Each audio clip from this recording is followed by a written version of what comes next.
Hello, friends. Welcome to the Film Obsessed Couple. I am Shelley. And I'm Scott. And I just want to say first, real quick, if you have not joined us on social media, please go ahead and do so. We're on Facebook, Instagram, Tumblr, and Twitter. We are probably more prominent on Instagram and Facebook, but either one you want to join, whatever your fancy is, just give us a join and like us, and we post some things about the episodes that are coming up and things like that.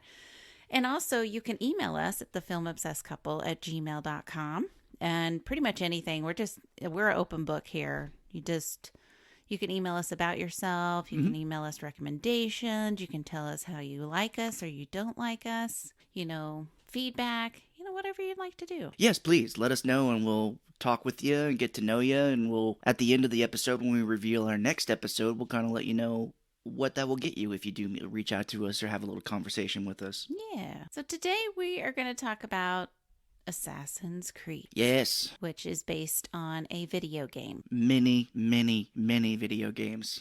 A buttload. Yeah, I don't know how many are in the series at this point, but a ton. I told you after we watched the movie that some guy, after they released one of the early ones, was like, well, I can see us releasing like a ton of these games, like one a year. And my friend Andrew and I were reading that, and we were like, oh boy, that doesn't sound good. That's almost too much. It is too much. I feel like it is, because they've released ones. I think they've done like games on the phones. Yeah, just so many of them. I played the first few. I was very into them. Like, we'll go over the differences really, but the first game takes place in like 1100 AD. Oh, okay. So nowhere near the time frame, but the second one kind of takes place, I think, in this around the same time frame of this one. Yeah, this one's 1492. Yeah, I'm sure people will be like, no, it doesn't. Forgive me. But I know that the third one takes place during the Revolutionary War. Oh, okay. Which you would think would be, I've kind of said this to you, but you think that would be awesome. You'd be like, I'm fighting next to George Washington, or I'm going to meet John Adams, or have a beer with Ben Franklin. Yeah. And for some reason, it just wasn't good. I just didn't care for it. No, well, that's too bad. Yeah, the main story is not that great. You do, we'll get through the differences here, but basically is I was there for the early ones and kind of fell out. Yeah. I didn't play them after a while. And that goes to show you, looking at the games, there's been a ton of them since I played. So I'll never get caught up. Mm-hmm. And I think the main thing with both of the movies and the video game is that they're just trying to, well, I don't know. Actually, you tell me, because I'm not sure. Because the movie is about finding the apple and eradicating violence. Is that the same in the game? The apple does play a big role in the first one, but from what I remember, and gosh, it's been forever, but from what I remember, it has to do with controlling the world. And we kind of get to that here as well. Yeah. But there's no... I think in the first game, you play as a guy named Desmond Miles, and you are just in the Animus, which is not this hooks into your spine type machine. It's just you lay down in it, and you go to sleep, and you wake up in the memories. And the Animus is actually transports you into your ancestors' memories. Yeah, that's still the same, but in the movie, it's like this whole rig that you're attached to, and it can help you move, and you're moving with the memories, climbing up walls that aren't there. But the apple is the big thing. I think the apple is through the first few games at least, because the main character of the first few games dies eventually, I know, and that's where I kind of ended it. I think it goes on to different characters, but the apple was there.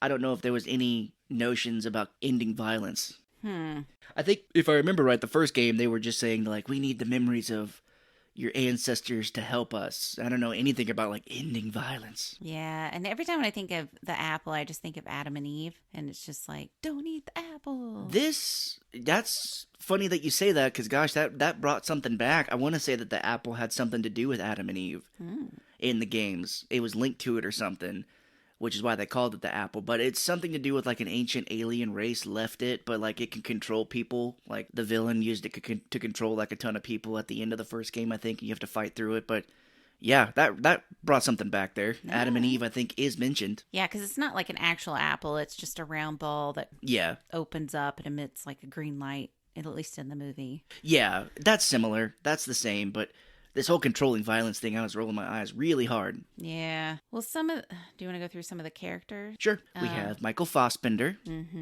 slumming it. Not, he's a great actor, but I think he's wasted in this movie. Yeah.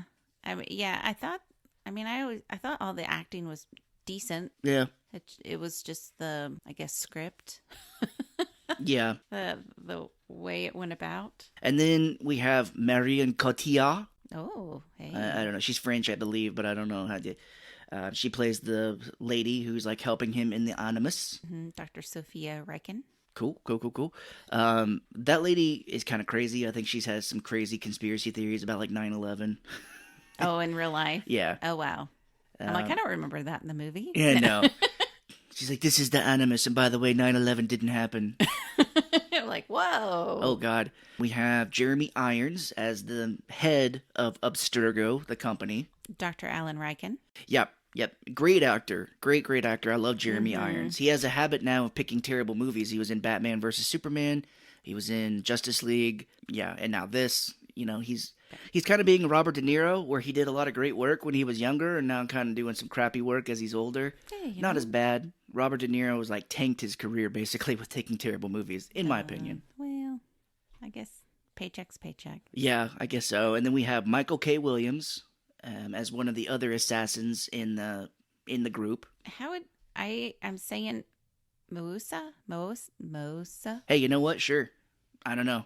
I kind of want to say Mufasa. I know that's not it. That is not it. It's Moussa. Musa? I don't know, but Musa? he apparently is playing a character from one of the games that I never played.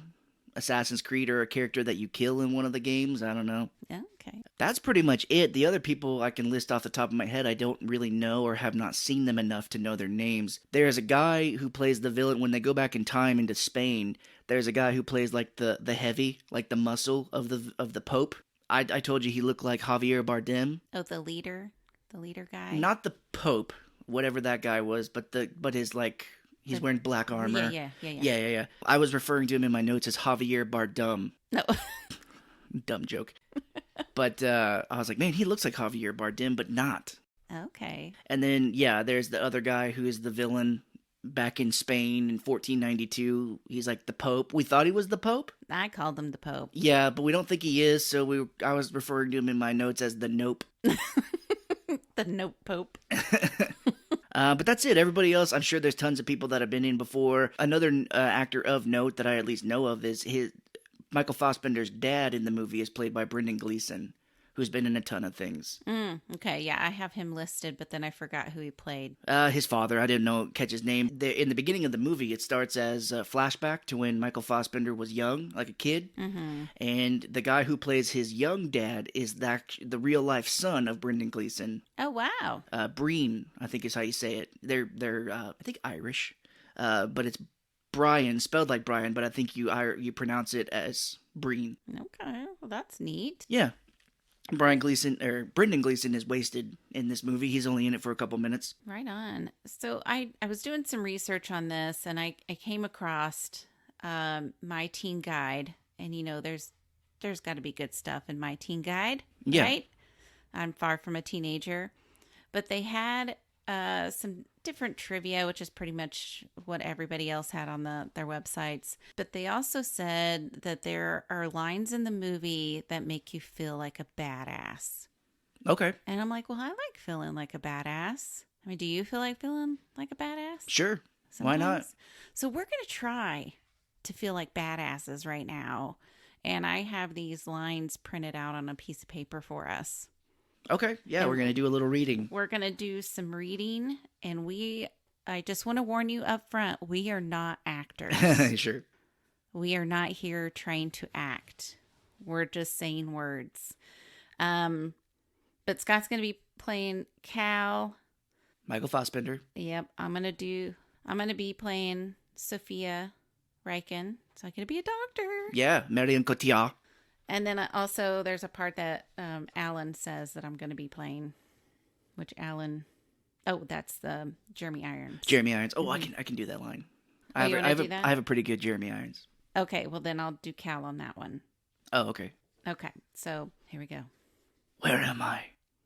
At 6 p.m. yesterday evening, you were executed and pronounced dead. You no longer exist. What kind of prison is this? It's not a prison. You're about to enter the Animus. What you're about to see, hear, and feel are the memories of your ancestors who have been dead for 500 years. What do you want from me? Your past. And then this is between Alan and the main Cal. character. I believe you are destined for great things. Let's find out. Okay, that was my best Cal. Do you feel like a badass? No, not really. Me neither. Anyway, I hope you enjoyed that. If you didn't, we will never do it again. You just have to let us know. Yeah. You have to email us. Otherwise, we're going to do this again.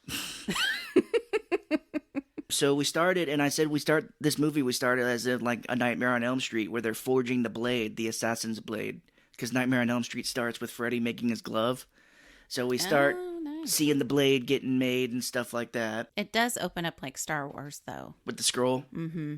Yeah, that's what I said. Was like, well, usually Star Wars, I feel like, is the exception. But when you start with a scroll, usually the movie is not that great. They have to give a bunch of information. They don't know how to do it, so they're just going to give it to you all at once. I didn't type it out. Yeah, neither did I. I was tired. It was like, it's basically like, long time ago, Templars and assassins, they fight and they're looking for the apple of Eden, and you're going to see a movie here today, so here's the movie. Here it is. So we see like all these assassins in like this basement of the room. It says like 1492 Spain. And I was like, ooh, 1492, Christopher Columbus, of course. Mm. Which... I knew that too. Yeah, stay tuned. I don't know why, but the rhyme was 1492, Columbus sailed the ocean blue. Mm. That was always the rhyme I was told. But a bunch of assassins are standing in a room, and Michael Fassbender, I guess, he seems like one of the leaders of the group, but he's getting initiated. Yeah, I didn't know what was going on. And I thought somebody was getting sworn into a cult. Kind of. I was curious to be like, okay, so I know what's going on here. And I said this to you during the movie. I'm like, I wonder what you are going to be thinking about this going through it. Are you going to be like, what in the hell is going on here? Cult. Kind of. Cult of personality. The director said that he wanted to not make either the Assassins or the Templars good or bad in the movie, because they both are kind of fighting for extremes. So he's like, I didn't want to show that the Assassins or the Templars were straight good or straight bad, Mm. So, but yes, Michael Fassbender is getting initiated into this cult. He puts his hand on top of this, like, stone or something. This round scroll looking thing. Yeah, and they have, like, this blade that can get inserted into it, and they cut off his ring finger. The trivia I read on this, which I think it was on IMDb or another website, but they're like, assassins in the game would cut off the finger of their ring finger to leave their right hand, their sword arm, strong and able to be used. I have that too. I was like, okay. Because even in the movie, I specifically said, okay, they cut off the right ring finger, which I found, I don't know. I'm like, well, maybe if they get married, they're going to keep their left. Sure. Yeah, I don't know. I would imagine if you're an assassin, you're probably not going to get married. I don't know. In the first game, I know you don't, but I think in the second one and the subsequent like sequels to that specific game, you play as a guy named Ezio, and I know he has a family. I think he gets married, but that's another point of trivia is that in the games, they cut that finger off, but in the games, that's how I just imagine them saying the trivia. But they're like, in the games, by the time Ezio, the character of the second game, is around, they no longer cut fingers off. Yeah, so there's that. So, yeah, because, like, yes, that is a big thing in the first one, is that, like, he doesn't have a finger because they cut it off. That makes the blade easier. Like, oh, and another thing I put in my notes, I'm like, what if you're like Scott and you're left-handed? Yeah, it would probably have to be my right hand then. Yeah. Because I'd have to use the sword in the left. Exactly. Although then I don't know, I would probably prefer my blade to be on my left because that's my dominant. So I could be like, stabbing. Jabbing him with, he's doing the arm motions of jabbing with his hand. It just looked awkward. But then I don't know what the point is because I think Fassbender and his character in Spain, Aguilar, which means eagle. Oh. That would be why there's an eagle in the movie, too. Well, that's a whole thing of in the games, there's eagles. There's a thing called Eagle View, I believe. Yeah, I did read about that. You can, like, see points that you need to go to in the game. And with his little hood, there's, like, it kind of looks like an eagle in the game, kind of. So it's like the symbol. Yeah. But he uses 2 blades, so why doesn't he cut the finger off on both hands? Holy shit. I don't know. Fucking plot hole city right here. But I think Fassbender does it in Spain, right? He has 2. Doesn't he like stabbing? Yeah, because Yeah. when he's in the Animus, he's doing the movements too, where he's like. Da, da, da, da, da, da. And they put the cuffs or whatever, the wrist cuffs that have the blades on both arms. They're called the hidden blades. I'm sorry. Yes, they put that on Fassbender. So yeah, he's using 2, but they're only cutting 1. I'm not watching this again to see if he has both fingers cut off. Nope. Not happening, people. You can let us know. But they say the creed, the Assassin's Creed. They say more, but in the game it's like nothing is true, everything is permitted. That's like a thing in the game. That's pretty deep, man. And then I guess right here we get some music because I put it in my notes. We get like rock music when, he's doing the thing and it's like, I'm like, what? Where are we? Whoa. And I think we get the title, but then this is where we flash back to Fassbender as a little boy. Yeah, and it's in 1986, Baja California, Mexico. Baja California. California or New Mexico? It said Mexico. All right. I could be wrong. Maybe I missed the new. But every time we kind of go into the past, the eagle is always like flying overhead. Mm-hmm. There's something about this movie, and I wish I could tell exactly what I'm thinking, but a lot of it looks fake. Mm-hmm. Like, especially when we're in the old days, like the sky kind of looks fake. It could be because I read something and I didn't write it down. So if I don't say it correctly, I'm sorry. But they use like different shades, like different colors. Oh, yeah. For the past and the present. Okay, so just there's something off. Differentiate it, yeah. Your eye can definitely tell that something is off. Mm-hmm. Especially when that eagle's flying overhead in the past. I'm just like, man, something. And when he does his jump, he does a couple jumps in there where you're just like, man, something is wrong with the way this looks. I don't think the past is not as bright as the present. Like it's a lot of grayish colors and stuff, so it probably just doesn't look very appealing. Yeah, probably. There's something definitely off about it. But we see Fassbender on his bike. He tries to like jump over a cargo container and fails miserably. Yeah, I'm pretty sure he says shit. Oh, probably so. Yeah. Which the ratings on this was very funny. When we started it, it was like rated PG-13 for foul language and alcohol use. Yeah. I was like, alcohol use? I mean, he mouthed it. Like maybe the little boy like really said shit, and they're like, "Oh no, that was not your line." Maybe so. Well, and he's wearing like a hoodie, and it looks like an assassin's hood, so it's like in his blood, I guess. But he comes home, and his mom is just sitting there, and this kid's just like, very strange. You okay? You look pretty still right there. And it turns out that she is dead. Yeah. And you know who killed her? I do. Are you wanting me to answer that? His dad. Isn't that crazy? Yeah, his dad killed him, and he's wearing an assassin's outfit, like the hood and vest and everything. And again, it's just this kid has no reaction to any of this. No, he's dead inside or something. But his dad, this is where we find out, Cal's name.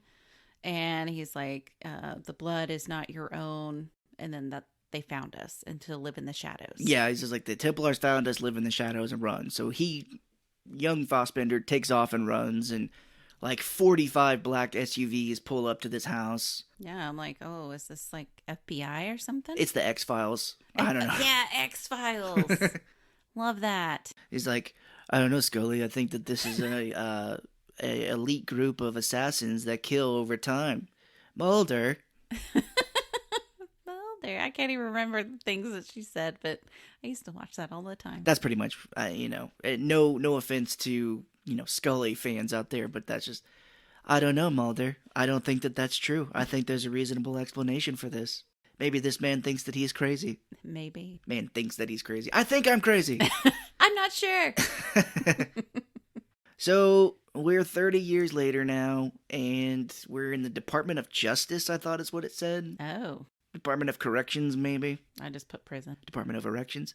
Oh. Everybody likes going there. But we see Michael Fassbender, and he's in like a cell. And me, having played the games, I'm like, okay, he's already gotten captured by the main organization. He's probably already being used in the Animus. But no. Mm-mm. No, he's in prison for murdering somebody. Yep. He's coloring. Yeah, he's on death row. Mm-hmm. Like literal death row. He's got all these pictures around his like his drawings. Yeah, and it never really comes back to why. No. But I guess he's drawing faces of the past or something. Sure. They look like something a crazy person would draw. Yeah. You come in there and you're like, yeah, this guy's murdered people. It's all like, I don't know, made with like charcoal maybe, because it's Yeah. black and it's shaded. And Yeah, like, it wasn't bad. I mean, it was pretty good artwork, but I mean, I think you do a better job. oh, well, thank you. Mm-hmm. Getting back into it, but thank you. I don't know. I just realized as we're going through the notes here that does not come back and why he's drawing pictures. Like, at all. Yep. I don't know. And again, I'm not watching it again, so people don't comment and be like, it says it in the movie. I mean, does it matter? I mean, maybe that's just like, this is how he passed his time. Yeah. But you know, the sucky part is it's his birthday. Oh, right. Boy, you gotta have done something bad in your life to get executed on your birthday. Yeah. Like, could they not wait until like the next day or something? Did he even get any cake? Probably not in there. Is that his last meal? They didn't even talk about the last meal. It's my birthday. I want cake. The priest just comes in. Yeah, he talks for a little bit, but I was like, what the fuck? He's getting executed. Which I kind of told you after the fact that this is a ripoff kind of Terminator Salvation, the fourth one. Mm-hmm. That character at the beginning of the movie is getting ready to be executed for murder. You don't know why. You don't hear what happened. Same with this. But he gets executed at the start, and then we flash forward like, I don't know, after Judgment Day in the Terminator series, and he's a Terminator afterwards. They took his body and made him a Terminator. Oh. But he's getting loaded up, and there's people watching, and I was thinking to myself, like, do they let anybody go in and watch those things? Watch the executions? I don't know. I really don't know about that. I wouldn't imagine. It'd be funny if you saw some people with, like, food and popcorn and stuff. I just couldn't. But they just said that he was guilty of capital murder. Yes, guilty of capital murder, So here's what I was thinking in this. Because the guy's like, do you have any last words? And he's like, tell my father I'll see him in hell. Yeah. And I'm like, oh, he killed his dad. Like, he must have killed his dad for killing his mom. Right. Or what I thought is that he just thought whoever showed up when he was running away as a kid killed his father. Yeah, that's what we eventually learn, yes. But that would have made sense. But no, instead he just killed some rando. He was just like, yeah, I killed him for fun. He's a born killer, man. I know, but you want to make your heroes, like, at least say, like, oh, I was with some friends and this guy pulled a knife and I protected them and he died. But it's like, no, I wanted to see what it was like. It does make him out to be a little bit like the movie where they take the guy in prison, swap brains. Oh, Criminal. Criminal, yeah. God, yeah. Reminds me of Criminal, where they use a prisoner. Yeah. For something experimental. True. At least they tried to explain it a little bit in that movie. They're like, Kevin Costner he had an accident when he was younger, so he's not fully developed in the brain area. True. So we can inject this new brain into him. He has no thoughts or feelings, so... Yeah. So as he's getting executed, he looks into the crowd, and Marion Cotillard is there. She's watching, and Michael Fassbender's bringing it in this scene. Like I said, he's a good actor, and like they're showing like all the fluids and stuff like going into his arm. They're injecting the whatever it is they inject to kill somebody, and he's like, yeah, he's bringing it. He's scared, but he's also trying to be a little brave. Mm-hmm. Yeah, and then like he saw Dr. Riken is who I'm going to call her. Sure. And then he's like, oh, pretty lady. And then the stuff hits his veins and he's all like, whoa, that's some good shit. As his eyes kind of roll in the back of his head. Yeah. He has flashbacks to like his mom and different things in his life. And that's the end of the movie. I mean, it was the shortest movie I've ever seen. So thanks for joining us today. Yep. Next week we'll be doing it. No. I'm kidding. He wakes up and he's in a room and Dr. Riken, of course. That's Rikkin. Sure.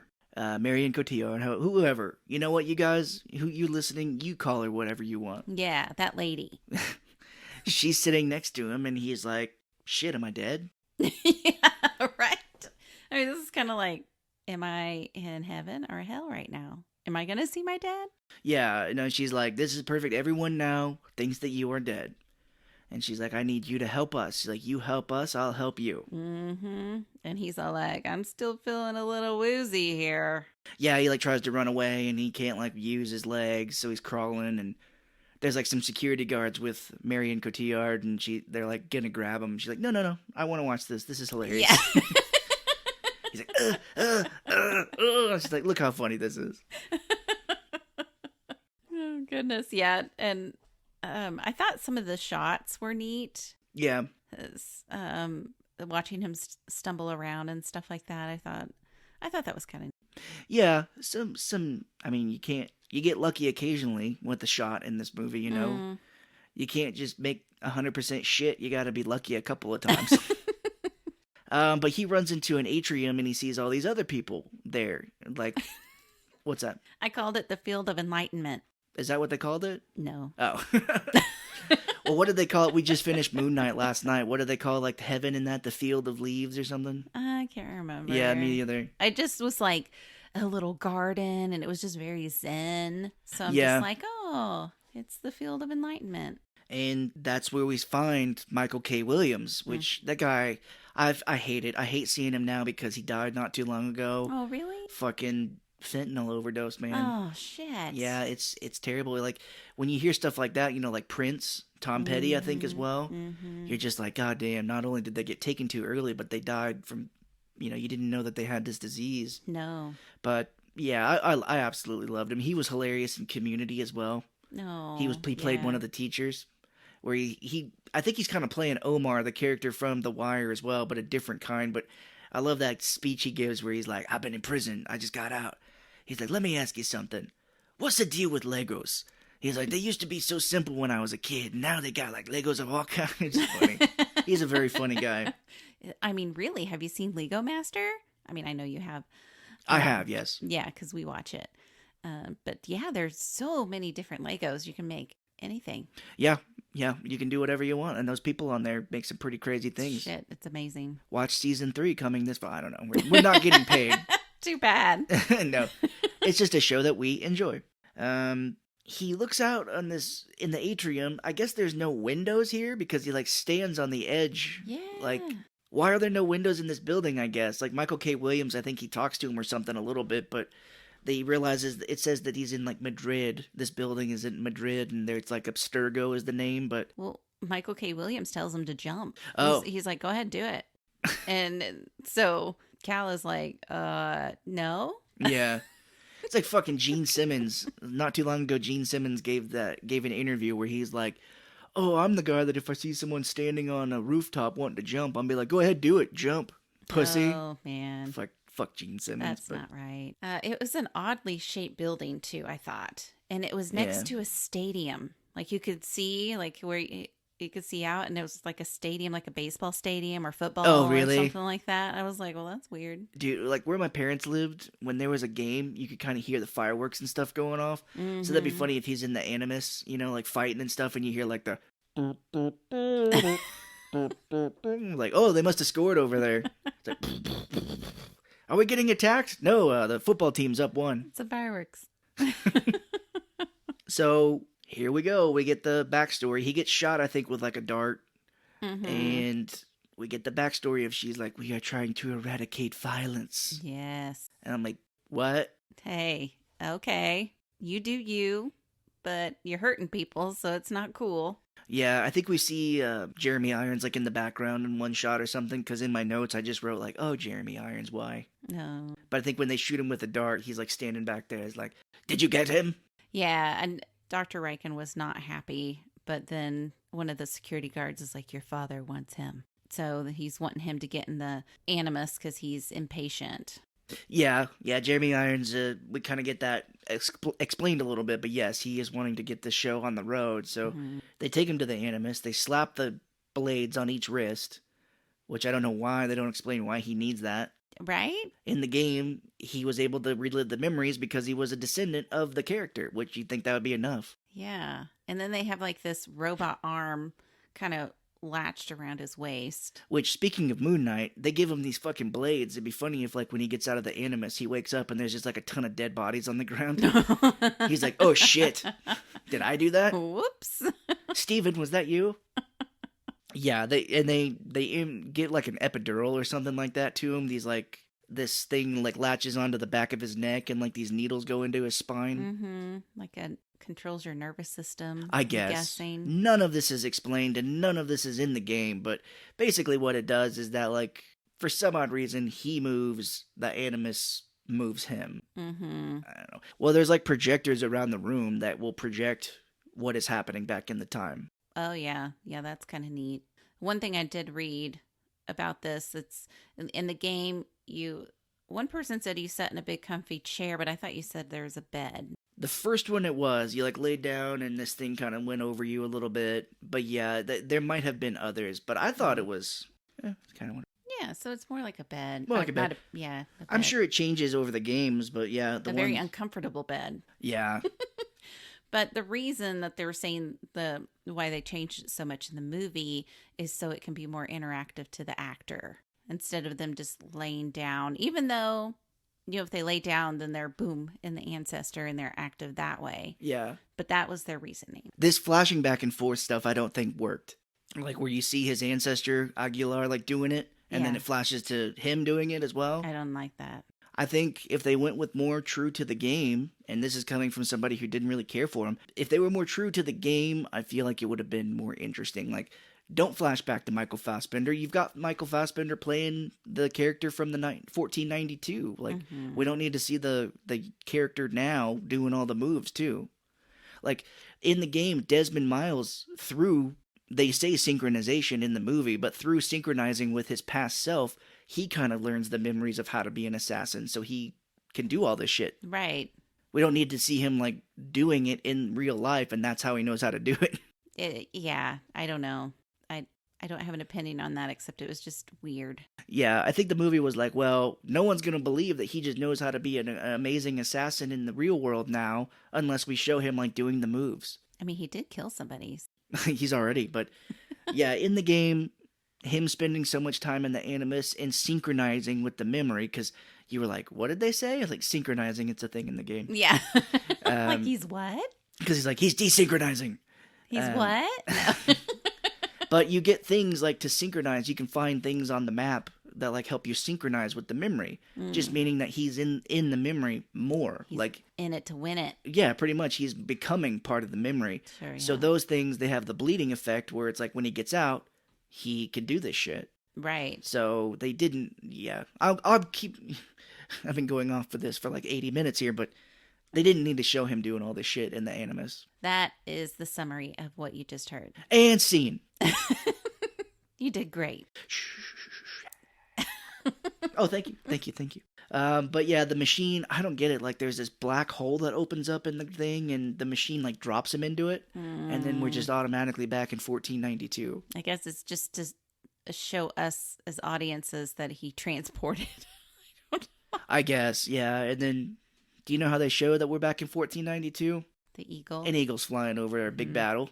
Which, this battle, it doesn't really say who people are. Mm-hmm.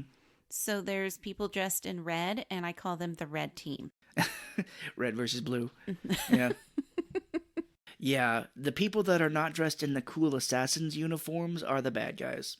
Right. So, says the assassins, there's like 4 or 5 of them standing on this cliff, and they say that they're like this small town. They're like, oh, this town has the boy. Mm-hmm. And that's their mission. So these knights are in this small town, and they're like, who kept him? Who kept the boy? We need this little boy.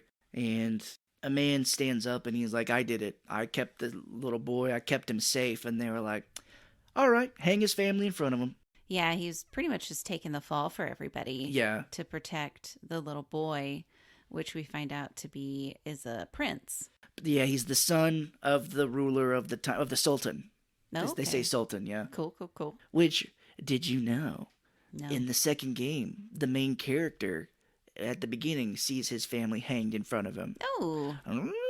But he then becomes an assassin.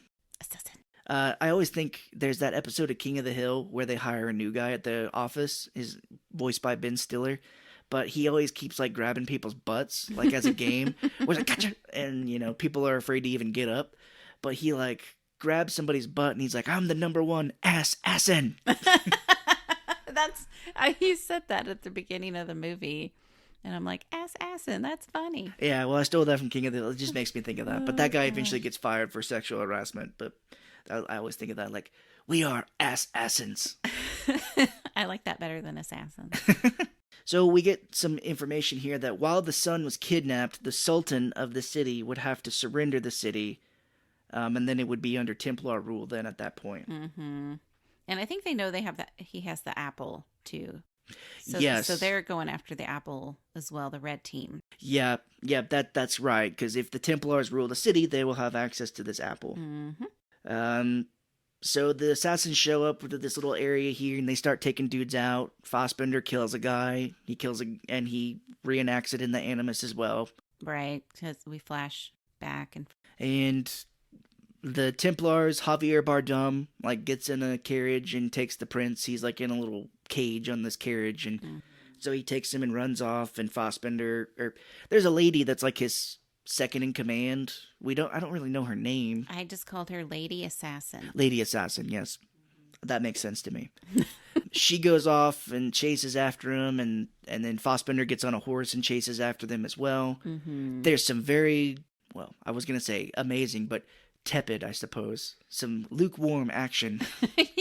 Yeah, this scene, it was a little fast for me. Yeah. And I got confused as to who was on what cart.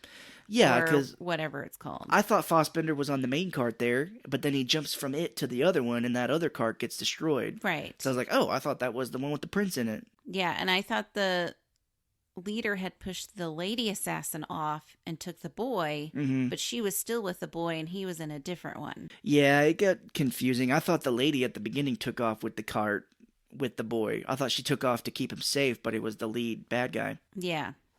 Yeah, all of it was a little mushed and fast, and I couldn't tell who was in what and where what. But it did end up, you kind of figure it out. Yeah, you're like, oh, okay. None of this made sense, but I get you. Now I get it. Fassbender's on this carriage, and it like hits a rock, and he jumps off of it as soon as it gets destroyed. Yeah, it was kind of neat, a little slow motion fly action. Yeah, which they did that in the game too, stuff like that, where you like jump, and so wouldn't you know it, just for some reason this carriage is racing towards the edge of a cliff. Of course. Yeah, and what was weird, and I guess the lady assassin kind of fell, so she's underneath the cart that's attached to the horse. Like there's like a pin there that you can pull and detach the horse from the cart. Yeah. She's got like the rope that she shoots out and stuff. Yeah, they've each got like their own weapon type things. Right. Well, the main bad guy jumps off, and then the cart goes over the cliff, and we see that Fassbender is hanging on to the little boy over the side. And then the main bad guy like looks over the edge, and then that's it. He gets like kicked out of the Animus. Yes. And he's in like a catatonic state. Yeah, he's not doing good. And he still sees Aguilar. Which I was like, what's he still doing here? Bleeding effect, man. Now he's starting to have it in his real life. So I think at this point we see Jeremy Irons talking to like the head Templar, or the head of the Templars, which is played by a lady named Charlotte Rampling. Yeah? Yep. Okay, good. I was making sure I'm not jumping.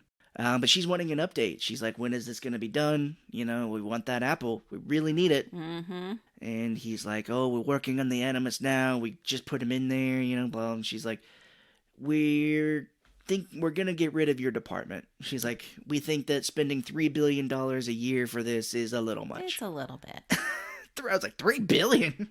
I thought she said 3 million, but either way, that's a shit ton of money to spend. No, it's a lot. And I was like, well, that makes sense. I guess it would take a shit ton of money to get this going. But Charlotte Rampling was in the news. She got nominated for an Oscar for some movie a few years ago.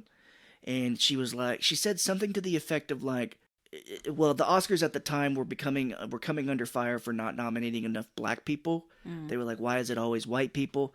And she was like, oh, well, if we try to include black people, that's just racist to white people. So she said, making sure that everybody is included is racist to whites. What? Fucking never. This is what I say. Never take your political views from celebrities. Because if they've been a celebrity long enough, they have no idea what it's like to be a regular person. True. They've had so much money for so long that they forget. So they're always in this fantasy land of acting, so they really don't know what real life is anymore. Yeah. And I don't know, maybe she took that as like, well, if we include other people, I'm not going to get nominated for an Oscar, so that's racist. That's not right. Fucking stupid. If I'm not included, it should be equal. We're all the same people. Yeah, so I think we get here. There's at some point, and I don't know if it's right here or not, but Jeremy Irons kind of goes over what they are planning to do. He's like on the news or something, doing a news interview. And he was like, oh, all the money that we spend every year for prisons and reform programs. And he's like, that money could be used elsewhere if we could just find a cure for violence. Yes. God damn it. It's like cancer, which they do compare it to cancer. And I'm just like, I don't know about that. Yeah, I don't know. Which, I mean, not to get too political on here, but that shooting, the supermarket shooting, just happened a few days ago. And they're all like, all the politicians are just like, how could this have happened? Why would this have happened? It's not like fucking, the Republican Party is pushing, violent and hateful ideas and refuse to do anything about gun laws. But they're like, I don't understand how this happened. So and we're not anti-guns. We own a gun, but the fact of the matter is I think it should be regulated. Absolutely. My friend Tyler has like 1 million guns, and he's like, yeah, they should make it harder to get for people. Right. But, that's just what makes me laugh, is like they would not give a shit about curing violence. Maybe the Templars, the super secret organization, would.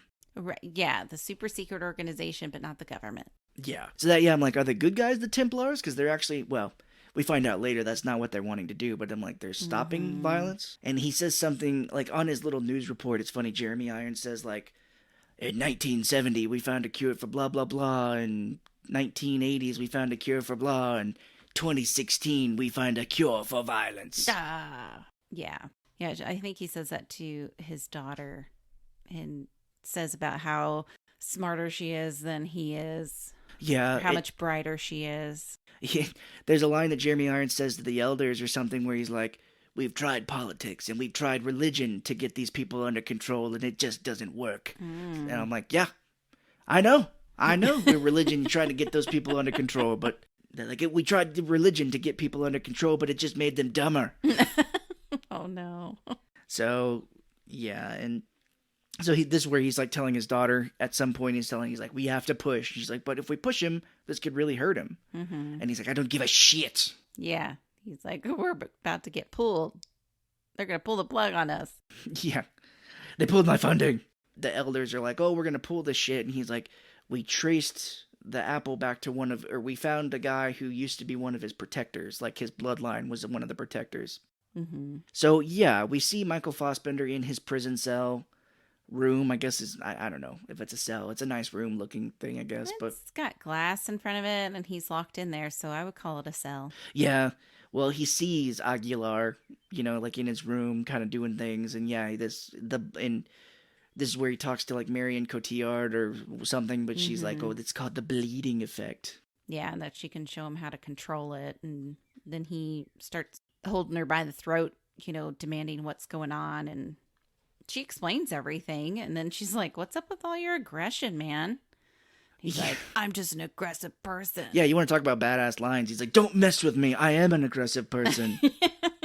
And she's like, okay, dude, calm the fuck down. We will let you go if you cooperate with us. And he's also really aggressive because he's hungry. Oh. He says, I'm hungry. So she goes and takes him. He's like, oh, well, follow me. And I thought, oh, they're going to go get some food. Yeah. But no, they stop by this big board like you see in cop movies with all the lines going everywhere. But it's like a story of his life and his ancestors. And she kind of talks about that a little bit. And this is where we find out where her mom was killed by an assassin as well. Yeah. Oh, yeah. Is every assassin's mom killed by? I don't know. Another assassin? I don't know. That's kind of weird. And she tells him at some point here, she's like, oh, all the other people in this facility used to be assassins. The other prisoners that you saw, they have a predisposition for violence just like you. And this is where he says something here, but I don't remember it. But this is where I was like, did he kill his dad? Because she makes some reference or something, and I was like, oh, maybe that's why. But no, he just killed somebody for fun. Yeah. And she has a dumb line here where she's like, my mother was killed by an assassin like yours. You turned to violence. I turned to science. fucking so stupid. So what? What are you saying here? And she's like, well, we think this kind of hints at the game here, but she's like, this apple may have been left by a ancient society that left us a roadmap on how to cure violence. Mm-hmm. So stupid. Controlling violence, man. Well, I think this is where they go into the cafeteria area, which is a nice area. Like, the lady's like, what do you want? And he's like, well, what are you serving? She's like, anything. Yeah, and Boosa, Michael K. Williams. Michael K. Williams, that's easier to say. He's there and he's talking to Cal. And they're like, they recommend the chicken. So he orders steak. Oh, yeah. But yeah, Michael K. Williams says that, like, oh, he says it like he is. He's like, I used to be a voodoo priest that was murdered. And I'm like, oh, the guy that you go into the Animus with was. Mm-hmm. Like 200 years ago is yeah. what he said. Yeah. I was like, wait, you were? Yeah, he was talking about like now. And I'm like, wait. Yeah, is this movie not what I think it is? I don't know. He's like, I've been dead for 200 years from poisoning from voodoo. But yeah, the lady, I said, no wonder this place costs $3 billion a year, because the cafeteria lady's like, oh, open menu. You can have whatever you want. Right. Cashew chicken? Sushi? Ice cream? I guess, but Michael K. Williams tells him here a little bit where he's like, we're the last people to protect the apple from the Templars. Yeah, and I think this, like, freaked Cal out, because, I mean, in my notes, I felt like he was like, what the fuck is going on here? Yeah, and I think other assassins that are in the cafeteria kind of eyeing him, giving him, like, the side eye. The stink eye. Yeah, that's it. And so, there's just some talking and some information. This is a lot of information dumping here where they're, like, telling you the plot and stuff. But we get Irons telling him to push Fassbender again into the Animus, and she's like, but his health, it'll hurt him. And we get a scene where Fassbender is, like, in his prison cell, and he's fighting an image of Aguilar. Mm-hmm. And the guards rush in, and Fassbender takes a couple of them down before they overwhelm him. So his words like, he's becoming like an assassin after one time in the Animus. Oh my goodness. And this is where he's like kind of laughing. I think he's like losing it. So he's like, he starts singing like crazy. Yeah. Crazy for you, or whatever the song is. But I think we get another scene where the assassins are like, they're all kind of crowded around and they're like, we have to take him out before he leads them to the apple. Mm-hmm. But they force him back into the Animus, and he's like singing his heart out here. He is. He's like at the top of his lungs. And I think it was his real voice. I think he was really singing. Because it wasn't like, like really good, but it wasn't really bad. So I thought that was kind of fun. Yeah. Because Dr. Riken is trying to talk to him, and he's just singing, just ignoring her and losing his mind. Yeah, pretty much. Well, we flash back to 1492 with another eagle soaring over, and we see that we're at an Inquisition, which was a painting that the Templars had in their office. Right. Of people getting burned to death. And it's Fassbender, his lady friend, and the leader of their group, I guess. Mm-hmm. They're all like tied up in the middle of this kind of arena, like in Pompeii almost. Which, fun fact, is when I was doing some reading, I found out that this Inquisition set... Yeah. That it was set in Malta, which is a country in Europe. Mm-hmm. And they had the whole scene built, and then it was swept away by a hurricane. Oh, Jesus. Yeah. And I was like, well, maybe that's why it took like $130 million to make this movie, because they had to rebuild the set. Maybe. So I don't know if you could take out insurance like that and get some money back. I guess, yeah. I'm sure they could get some money out of that, too, yes. But I bet that was frustrating. Like, oh, I got this all set. We're going to be shooting tomorrow. And then, boom, here comes a hurricane. What happened? Where's it at? Well, the assassins are in prison here, and this is where they say that, like, the Sultan is going to betray them to save his son. Like, he'll betray the Assassin's Creed. What? To betray his son, to get his son back. Wait, is that the movie we're watching? I think so. Shit. One of the assassins, I think it's the lady where she's like, love makes you weak. It's like, okay. Yeah, this is where I get where the lady assassin and maybe Aguilera kind of like each other. Maybe so. I don't know. And they're getting like let out, and they get strung up on these kind of poles in the middle of the arena. And the lady assassin's like, do not shed any tears when I am dead. Yeah, I'm like, well, don't tell me how to grieve, lady. I'll cry if I want to. Cry if I want to. But Javier Bardem lookalike guy comes out, and he tells Fassbender, he's like, you will die the slowest. Especially how they're dying. And so we get the Nope here. He's standing on top of the arena, and he's like, oh, these assassins, they tried to kill the Sultan, and they are heretics against God, and whatever the people want to hear to make them think that they're evil. Yeah, they're witches. Yeah, they love Harry Potter. Yep, they gotta go. They gotta burn at the stake. So the older assassin guy gets burned to death, and this is where Marion Cotillard is like, oh, Cal is sinking with the Animus. And you're like, what? I'm like, he's what? Yeah. Well, they're getting ready to burn the lady assassin up, and Aguilar gets free and kills a bunch of dudes and frees the lady assassin. They spill all like this oil and shit on the stage, and he lights it up, and they run out. Yeah. And they keep running. Yeah, and he's like, this is kind of like the most closest to the game that the movie gets, is because that's what a lot of it was, is you're in towns and you're running across rooftops doing crazy tricks and stuff. But it shows Aguilar like climbing up a side of a building, and then it shows Fassbender is doing the same thing, but he's not climbing on anything. No. So like, you'd have to have some crazy core strength if you're being suspended by your midsection and you're like climbing like that. Maybe he's like Spider-Man. I guess it just doesn't make sense why they do this flashback stuff. Or him doing the same stuff. As in the game? Well, they don't cut back in the game to the character doing the same stuff that the memory's doing. Oh, I see. Yeah. Okay. So they parkour across the roofs. It's quite a long scene, really. It goes on forever. It is. There's a scene where they are running across wires that have like clothes hanging on them. Yeah. Which, in the game, I will give it to it, you do the same thing in the game, but when you see it in real life, it doesn't work. Yeah, my notes, I'm like, they slide down ropes and then run across them. I mean, sure. Whatever. Well, why not? I mean, at this point, I'm like, how are they still going? Why are they not out of breath? Yeah, well, that just shows you how great they are. How can they keep breathing? I mean, I don't care what kind of stamina you have or how much you work out. At some point, you're going to be like, oh my God, I'm getting a cramp in my side and I got to stop. Oh, I need some water. Miserable. I'm hungry. Well, this is what they do. I need to sit down. I got to have a nap. Pause. Well, there is a scene where they're running across the rooftops and they knock a guy off the roof and he falls into a bale of hay. That happened in the game. When you do your jumps, you jump off the roofs and stuff into a bale of hay. So it's like, get it? Do you get it? I got it. So Javier Bardem lookalike guy catches up with them. They have fights and stuff, and the assassins, they escape. It's hard. I know I say this a lot on episodes, but it is hard to explain like a fight scene. Where he's like, and he goes like, "Ba-da-da," and then the other guy's like, "Hoo-ya!" And he says, "I used to fuck guys like you in prison."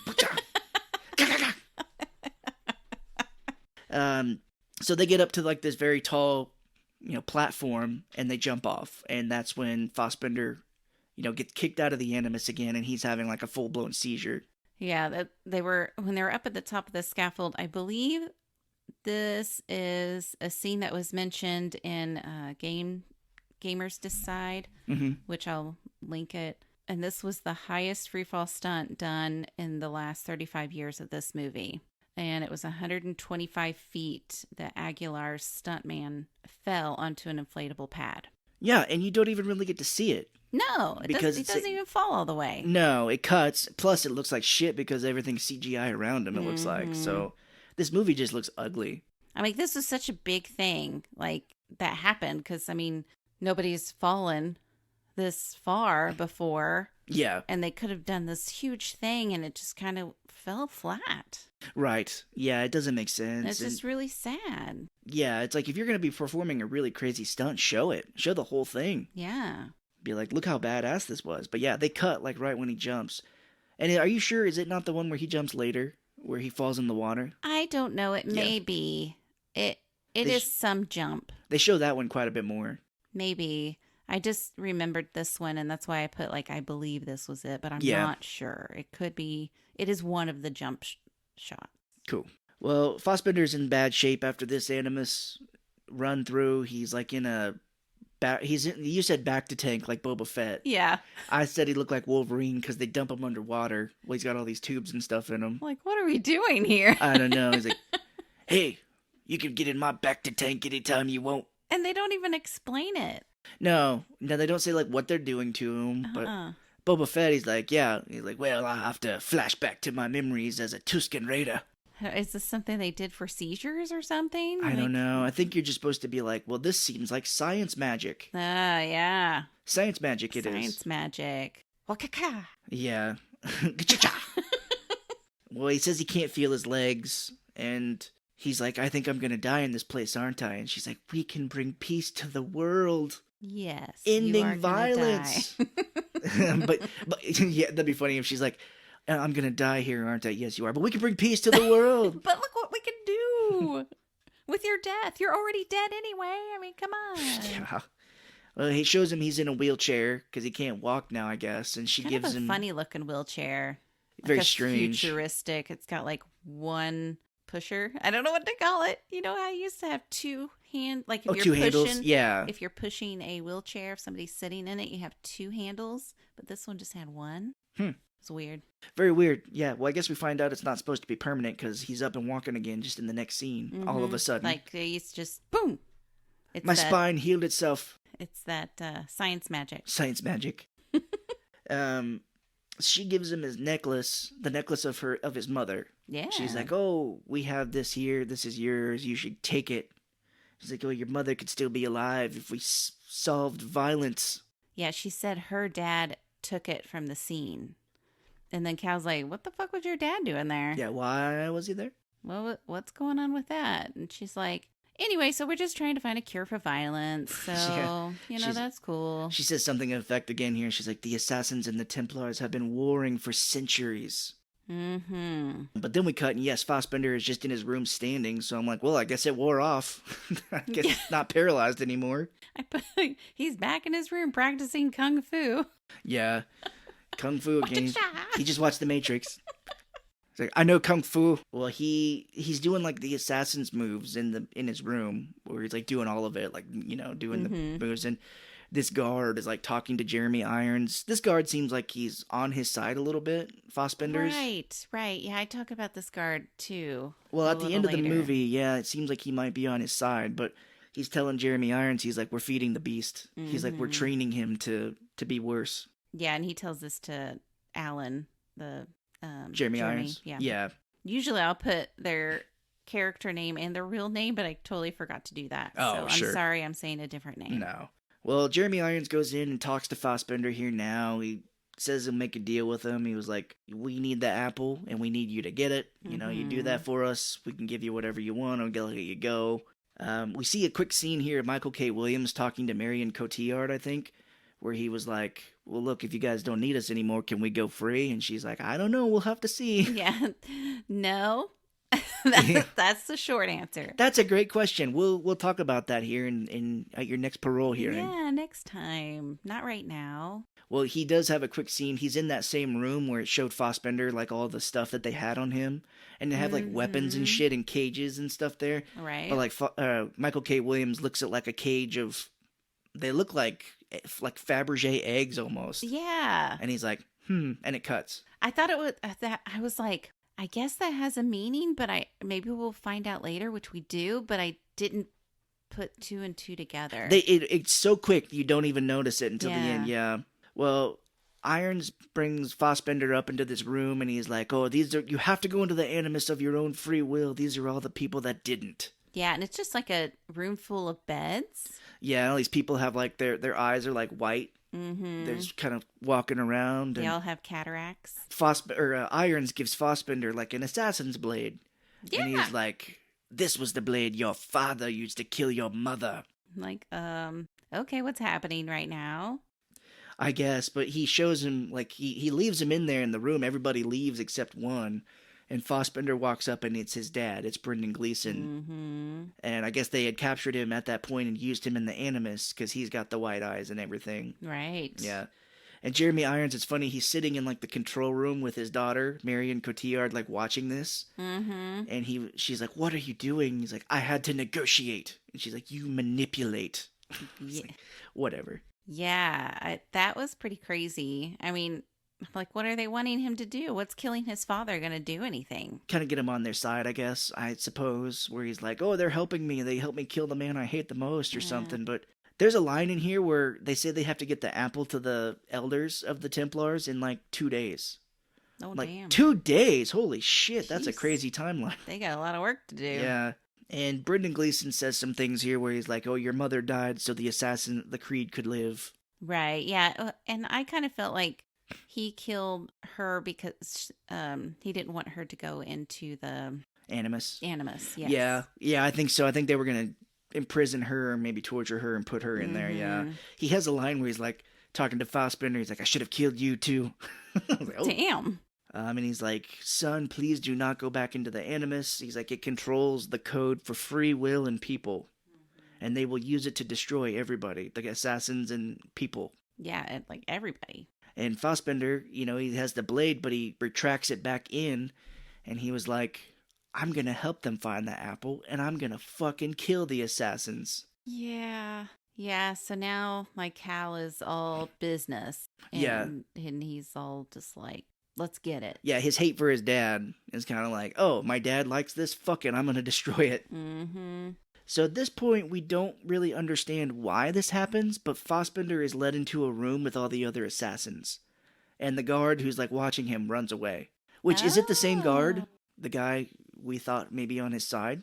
Yeah, we're not watching this again. I cannot stress that enough. I just thought somehow he stumbled upon the other assassins, or as they were taking him back to his room. But this does seem like a little prison shank. Yeah, it's this. I don't think you've seen American History X, but there is a shower scene where the main character gets shanked. Ooh. With a, not with a knife, but with a. Holy. The guy gets raped in prison. It's a rough scene. The movie is amazing, but it's one of those movies where you watch it once and you're like, I'm never watching that again. Yikes. But yes, it is a prison shank type scene, but I think the guard is in on it. And if we went back and watched it, which I swear to God I will never do, it may be that same guard. He may have led him to the assassins and like left him. But if we get 10,000 downloads on this episode, we will watch it again. Thank God we don't have to watch it again. So yeah, the assassins start to come after him, and he beats the shit out of a lot of them. Mm-hmm. Oh yeah, because this is where the guard, I guess before Cal goes back in, the guard that we're talking about says how he admires the assassins. Yeah. Because of their strength and their will.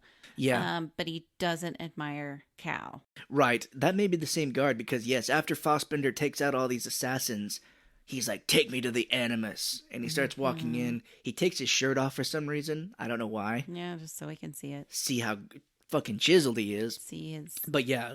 Chesters. Chesticles.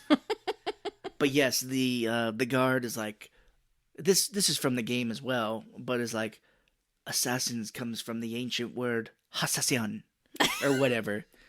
Assassin. Assassin. Hassassin. But he's like, yeah, and they, had a code or blah, blah, blah, blah. And I'm like, this dude is in on it because he's like, yes, I admire the assassins. Right? I do not admire you. So he gets back into the Animus, and we flash back to the 1492, and Aguilar and the other lady assassin are going after the prince, or the Nope. They're going after the Nope. Mm-hmm. Because we see in the... Oh, I was just going to say, the lady assassin does give Aguilar the necklace that his mom had. Oh, cool. I missed that. Yep, in this scene. So that's kind of how that came about. Yeah, okay. That makes sense. But we see a quick scene with the Nope and the Sultan of this city, and he was like, we will release your son if you give us the apple. We want the apple, we're hungry. There is a scene where somebody gives Fassbender like a regular apple. Mm-hmm. Yeah, well, yeah, he's like, give us the apple. So the Sultan walks over to like this tiny little like lockbox in his local bank. Yeah, right. He like opens up the little key and takes the box out. And he takes out, like, you're right, it's not an apple, but it is shaped round like one, and same size, but it's like a device machine. Right. And yeah, he gives it to the Nope. And the Nope is like, oh, the whole known world will be obedient under the Templar rule now that we have the apple. Mm-hmm. And so Aguilar and the lady assassin are like above, they're like in this little area there above them, and they throw in smoke bombs and drop down. Yeah. And they start taking people out. They're going to kick some ass. Yeah. Aguilar steals the apple from the Nope. And then this Javier Bardem lookalike, Javier Bardem, he has the lady assassin at knife point. And he's like, give me the apple or I'm going to kill your lady. And then Aguilar has the Pope, though, so they're kind of in a standoff. Yeah. Like, I'll kill the Pope, and then he's like, well, I'll kill your lady. Yeah, it's like, no, I'll kill the Pope. Well, no, I'll kill your lady. So we'll just kill them both. Yeah, let's kill them both and see where we're at after. We'll reconvene. The lady assassin's like, no, do it for the creed. You know, it's just like, let her die, basically. Right. So the Aguilar retracts his assassin's blade and the Nope goes free. He like kind of walks away. Yeah, and immediately the Javier Bardem lookalike? Yeah. You say whatever. The lead guard, whatever. The lead guard just immediately stabs the lady assassin in the neck. Yeah. Just immediately. And I'm just like, no, that's not cool. No, not at all. And the main guard and Aguilar go at it, and it cuts back to Michael Fassbender and the Animus, like doing the same moves. And yeah, he stabs him like a million times, and then he stabs him like in the neck as well with like both blades. It's so funny that you remember the flashbacks, because I did not put those in my notes because I thought they were just so silly. Yeah. I'm like, we don't need to know that. We don't need that part. Which I put it in my notes here. We paused it because I had to change some laundry out, I think, or we took a break for a second. We had to do something. Took a pee break, maybe. Maybe. There was 40 minutes of this movie left at this point. Right? I was like, what the fuck? But don't worry, we don't have much to go. Not much happens in that 40 minutes. We're not going to talk for another 40 minutes. All right, minute 1, he walks. No. We like to go through the movie, but not like that. Yeah, so the lady assassin is dead, and the Sultan asks Michael Fassbender or Aguilar to forgive him for giving up the apple. Mm-hmm. And the Nope opens the door, and he's like, hey, I've got this assassin in here, come get him. And Fassbender escapes into the sewers below. So there's some time, he's like running through the sewers, he like lights some fire on to keep these guys off his tail, and he escapes out of the sewers into like this little bridge, and there's guards on either side of it, like getting ready, like with bows and arrows and stuff, like, and the Nope is up there, and he's like, give me the apple. Surrounded. Yeah, this may be where the jump is, because he jumps off the bridge. Yeah, it could be. To me, it didn't seem as high, but I don't know. Possibly. It looks very fake as well. And yes. when he is doing it, Marion Cotillard in The Animus looks at Fassbender and she's like, he's doing a leap of faith. Which I'm like, what does that mean? Oh, maybe this is it then. I'm like, why? What does that have to do? We know leap of faith is kind of like what he does in the games, but what does this have to do with the movie? I don't know. We don't know. It's poorly explained. And a little Mythbusters here. When Aguilar, he jumps and he's about to hit the water, he does a flip, which I don't know how you do that in midair, but he does a flip and throws a knife into the water and lands. Yes. And we were both kind of like, what is that? He lands like he's landing on the ground, not like you would in water. Yeah. It was weird. So I typed that in. I was like, what was he doing? Apparently there is a theory that says if you throw an item or like drop a hammer before you fall into water from a height, it'll break the surface tension of the water so you can land easier.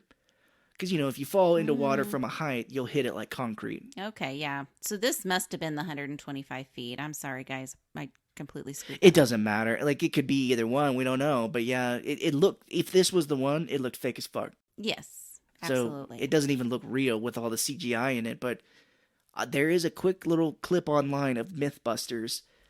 And I guess this myth had been around for a while because this was in one of their earlier episodes. But they built like a dummy, like a human body dummy. Mm-hmm. And they dropped it from a height of, you know, however high into water. And they measured how hard it hit the water or the impact. Then they lifted it up on a crane again. They dropped like a hammer, and then they dropped the dummy, and they measured like how hard it hit the water, and there was really little difference. Wow. So they're like, okay, so yeah, it doesn't matter what you throw, it's not going to break that tension of the water, and you're still going to die if you jump from a high enough height. It helps, but you're still going to get the same results. The difference is so little that it doesn't matter. Wow. It's like the surface tension was so much, and then it's like 0.5% less. I mean, if it makes you feel better, you throw it, you're going to die anyway. You'll die with a hammer next to you, I guess. So there you go. Yeah. So the Animus, like, breaks down at this point. It's like sparks and shit coming out of it after he does this leap. And this is where I wrote, like, Marion is shocked that he did a leap of faith. It's like, he did a leap of faith? Oh my gosh. So the Animus now is projecting kind of Aguilar. It shows him on a boat, and he has the apple. And he tells this guy where he's like, look, this apple, you know, you have to take it with you, and you have to hide it somewhere. You know, don't tell anybody. Take it to your grave. And Christopher Columbus is like, yes, I will. Yeah. Fucking Christopher Columbus. Which is, it's so funny because when they said 1492, I was like, oh, that's the year Christopher Columbus sailed around the world. But, you know, the movie knew that too because he shows up as a character. So they're like, the Templars see that and they're like, oh my God, the apple is in Christopher Columbus's grave. Let's go, let's go. Oh my goodness. The assassins in the complex start to fight back. They're like, we got to get out of here. All hell is breaking loose right now. Yeah, Michael K. Williams uses the smoke bombs that he took from the crate or whatever and sets them off. That was those weird little egg things he was looking at. Which, if these people are assassins and they're becoming more assassin-like after they're in the Animus, don't surround them with, like, their old weapons they used to use. Yeah, probably not a good idea. This is the sword you used to use back 200 years ago to kill people. I'm sure you won't want to use that again. Never. And now we get a scene in the Animus where Fassbender is like standing there and he sees like all these assassins surround him and images of all the assassins surround him. All their ghosts. Yeah. And Marion Cotillard is acting here pretty crazy. She's like sees all these assassins and she's got like tears in her eyes. Her eyes look very misty. She's like, oh my God. Yeah. Look at all these assassins. And her dad is not the same. So he says to protect the Animus and purge the system. Yeah. Which I don't know. I put a question mark. I'm not sure what. I think I wasn't sure what the Animus was. This is the machine. I was still confused until I did some reading later. Yeah. And I'm like, okay, now I know. There's a really funny scene where the assassins, like all these people are fighting. Michael K. Williams, who I think was in his 40s or 50s at this point in the movie, he does like a super flip. And I was like, well, Michael K. Williams' stunt double just did that flip. He's like, ah, does like a flip. Beautiful looking flip. And I'm like, yeah, I don't think you could easily do a flip unless you're like super in shape. Oh. And then, yeah, Michael Fassbender says the line where he's like, everything is true, nothing is permitted. Or, nothing is true, everything is permitted. And his mom comes out at this point in there. Yeah. She's dressed in like an assassin's robe and stuff. And I don't remember what she says to him. She basically gives him a pep talk. Says, we work in the darkness to preserve the light. Oh, sure. And then Cal says, we are assassins. And I'm like, now he gets it. He's there. He's like, now he's like, oh, wait. Yeah, this apple thing is probably not a good thing to find. And I just helped them find it. Yeah, he kind of realizes it. And this is the point, I think, where Marion Cotillard looks at the all the assassins and sees one that looks exactly like her. Mm-hmm. And I was like, oh. Okay, cool. Well, she was an assassin then. Like her mom, she was the assassin. I figured she was going to help him, but she escapes with her dad. Yeah, it was just a split because her dad is like pulling her out and she's like, no, no, no. And he's like, we got to go, girl. We gonna die. Yeah. We're getting the fuck out of here. And I know you're right. Yeah. That's funny. Well, the assassins break into Michael Fassbender, the Animus room, and they're like, oh, what do we do? And he's like, we fight. And they give him like a bow and arrow and he's shooting people and shit. And yeah. They take all these people out and Fassbender sees the helicopter taking off. So he climbs the Animus like he did in his memories. Climbs it, chases the helicopter on the roof. I don't know what the fuck he's going to do. The helicopter is really far away. But then he realizes the helicopter's gone and he just stands there and sees it fly away. And isn't it weird that the guards do not have guns? I think I put that in my notes, too, where I was like, man, this would be over if the guards had guns at all. But yeah, they have, like, stun sticks and guns and stun guns and stuff like that. I mean, I get that. I don't know. Can you imagine hiring these people where they were like, well, do I get a gun if anything happens with these prisoners? Like, no, hopefully you're up to date on your kung fu and can hand-to-hand combat all these people. With all these assassins. Like, wouldn't it be easier if I just had a gun? You will get a stick that you can use. You'll get a cattle prod. Yes, good luck. Pretty much. And we go to Christopher Columbus's grave, and we see Jeremy Irons, Charlotte Rampling, the head of the elders, and Marion Cotillard are there. And this priest just comes up with like a little box and the apples in it. Mm-hmm. Because it was just there the whole time. Like, oh, this tiny little box here the whole time? Yeah, we never looked in it. I never thought to look there. But Charlotte Rampling says something to Marion Cotillard where she's like, your father will take credit for finding it. She's like, but everyone knows that your time will come one day. I was like, well, that fucking sucks. Yeah. And I put that her spidey senses were going crazy because I just don't know. Yeah. I felt like she didn't think this was right. Yeah. Like she's like, something's off here. I'm just not feeling good about this. It's not like she wanted all the credit. It's just like, did we do a good thing here? Yeah, which what happens here in about like 5 minutes makes no sense, but we'll get there. So yeah, we get to the main Templar hall. Like all these people are there. They're sacrificing people, drinking blood. I assume. It's a cult thing. I mean, come on. Jeremy Irons is dressed up in like a robe, and he's asking his daughter. He's like, "I'm going to give my speech. Can you lead me in and give me something?" And she's like, "Well, what about taking over the world and fucking people over or whatnot?" And he's like, "I don't think I could follow that if you led with that." Right. Yeah, she said something like, I'm death, I'm the destroyer of worlds. Oh, it's the line that the guy who created the atomic bomb did, where he's like, now I have become death, destroyer of worlds. Mm-hmm. And he's like, I don't think I could follow that. Yeah, right. But yeah, it's a little tough to follow. He's reading his note cards and stuff for a speech, and it's basically like, oh, if we could control people's free will, we would have eliminated the assassins and prevented deaths and blah, blah, blah, blah, blah. So while we're getting all this and stuff, like all the assassins, like the 4 or 5 of them that are left are getting into the hall. They're sneaking in. Yeah, because everybody's got hoods and everything else on, so they just kind of blend in. Yeah, they're like, let's make this place look exactly like what the assassins wear, so we'll never be able to see if they come in here. Mm-hmm. They're real smart. And they're putting together... like, well, I can't remember what movie it is, but they're putting together like their assassin's blade, like piece by piece as they got in. So I guess they must have like disassembled it. Well, I think they had to go through metal detectors, which was a little weird, but because I would think that their blades would be made out of real metal. It's like that gun that John Malkovich makes in The Line of Fire to kill the president. He goes through the metal detector, but the gun is made of plastic. So he's like, it'd be funny if his blade was made of plastic. It lights up. I'm going to kill the head Templar, Clint Eastwood, is in that movie. So Marion Cotillard kind of gets the fuck out when Jeremy Irons gets on stage. She's like getting the fuck out of there, and Michael Fassbender approaches her, and he's like, he walks up and he's like, I'm here to help. He's like, I'm here to help you, and you're here to help me. Whoa. He repeats it back to her, you guys. Using her words against her. He's like, you started all this, and you don't get to walk away. And it's funny, this hall has only like 200 people. Like, I'm like, is this all the Templars in the world? Mm-hmm. And Jeremy Irons has a line where he was like, we will have eliminated the Assassin's Creed. It's fucking crazy. And all the assassins are just walking through this crowd and no one notices them. Yeah, they're like, we would obviously know what these people look like. Or you think they'd have like, here's fucking wanted posters of all these people. This is what they look like.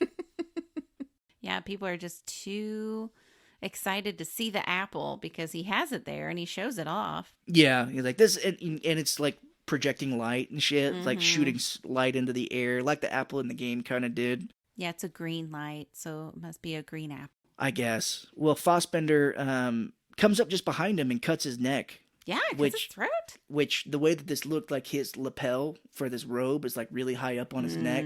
So when he cuts it, it looks like he cuts his shirt. Yeah. He's like, Pcha! And yeah, it doesn't look the greatest. It was not, and it didn't look that deep, so it just kind of, yeah. You know how I am with blood and stuff. Yeah. It just didn't do it for me. Yeah, well, all the Templars start running, and they're like, oh god, oh geez, we gotta get the fuck out of here. And I'm surprised, like, the assassins let them. I thought that's what the plan was, is to kill them all. Yeah, I don't know. Well, there's only like 3 or 4 of them, so. Yeah, at this point. And so all the Templars run, and Marion Cotillard runs up to the body of Jeremy Irons, and she sees that there's like a real apple replaced in his hands by Fassbender. Which, back up a little bit, that guard that were like, oh, maybe he's on his side. Whenever the Alan Riken was doing his speech, he didn't clap. Everybody else clapped. Oh, okay. He didn't. However, when he got killed, then he screamed, no! So I'm like, I'm confused. Yeah, they don't explain it. I don't know. I'm confused. Which side are you on? Maybe they would have explained it in the sequel that's never coming. Yeah. But yeah, Marion Cotillard, we had to put subtitles on here because she's whispering in her French accent. And we still had to read it. But basically she's like, I will get the apple. She's like, she says something like, I want for me. I'm like, what does that mean? Like, you want revenge for yourself, I guess? But she's like, I will find the assassins and kill them all. So she is now evil, even though it's revealed that she was a assassin at some point in the past. Question mark? Weird. I don't know. But yeah, she tells Charlotte Rampling that she will get the apple and kill the assassins. Yeah. And it was weird. I don't know. I mean, I get maybe they wanted to do a twist for another movie. Yeah. But thank God that's not happening. Ever. Probably.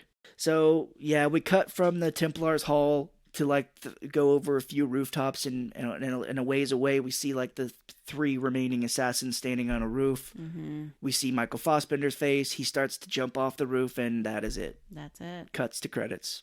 And another thing, just to back up a little bit, I don't understand why Dr. Riken was so upset that her father got killed, because she knew what was going to happen. It doesn't make sense, because they show her as being very upset that he's trying to take over the world.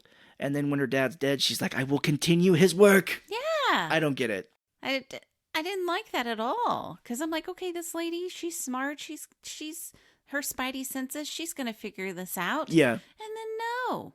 And they make it seem like she's like, oh, I'm a scientist. I want to learn how to do this because violence took my mother, and I have a very noble reason for wanting to do this. My father is the crazy one.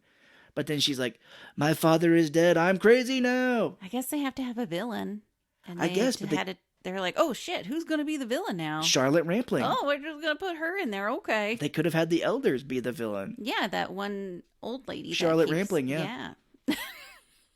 I don't know names, people. Oh, no, you're fine. She's like, I will get the apple for myself and take out the assassins. And Charlotte Rampling standing back there going, yes, get us the apple. And did you know that if we include black people into the elders, that's racist against white people?